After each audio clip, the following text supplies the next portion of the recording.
கடலை தவிர வேறொன்றும் அறியா பல அப்பாவி தமிழக மீனவர்கள் சிங்கள துப்பாக்கி குண்டுகளுக்கு இரையாகினர். சிலர் சிங்கள சிறை கைதியாக சாகும் வரை போராடினர். இன்னும் சிலரோ தப்பிக்க முயன்று தோற்றுப்போய் கடைசியில் கடல் மீன்களுக்கு உணவாகினர். இப்படி கடற்கரை எங்கும் கண்ணீர் ஓலங்கள். துரோகத்தால் வஞ்சிக்கப்பட்டு நம்மிடமிருந்து பறிக்கப்பட்ட கச்சத்தீவின் வலிமிகுந்த வரலாறு இதோ.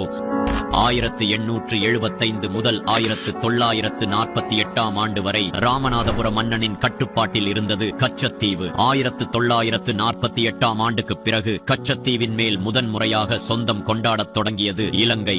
அதன் விளைவாக 1955 ஆண்டு கச்சத்தீவினுள் இந்திய கடற்படை நுழைய இலங்கையிடம் அனுமதி வாங்க வேண்டுமென்று வான்வெளி தாக்குதல்களை நிகழ்த்தியது இலங்கை அரசு. எதிர்ப்பேதும் காட்டாமல் கள்ளமவுனம் காத்தார் அப்போதைய காங்கிரஸ் பிரதமர் நேரு. 1960 ஆண்டு இந்தியாவின் வலுவான தரப்பை அட்டர்னி ஜெனரல் MC செடல்வாட் கூறியதை உதாசீனப்படுத்தினார் நேரு. 1961 ஆண்டு கச்சத்தீவை இழப்பதை பற்றி எனக்கு எந்த கவலையும் இல்லை என பகிரங்கமாக நேரு அறிவித்ததை தனக்கு சாதகமாக பயன்படுத்தி கச்சத்தீவின் மேல் தனது முழு அதிகாரத்தையும் செலுத்தத் தொடங்கியது இலங்கை. இதனைத் தொடர்ந்து 1968 ஆண்டு இலங்கைக்கு கச்சத்தீவை முழுமையாக விட்டுத்தர தயாராகிவிட்டார் இந்திரா காந்தி அம்மையார். 1973 ஆண்டு காங்கிரசின் கூட்டணி கட்சியான திமுகவும் திரு கருணாநிதியும் அதற்கு எவ்வித கடும் எதிர்ப்பையும் காட்டாமல் கைகட்டி வேடிக்கை பார்த்தனர். இறுதியாக 1974 ஆண்டு கச்சத்தீவை இலங்கைக்கு முழுமையாக தாரை வார்த்து கொடுத்தனர் காங்கிரசும் அதன் கூட்டணி கட்சியான திமுகவும்.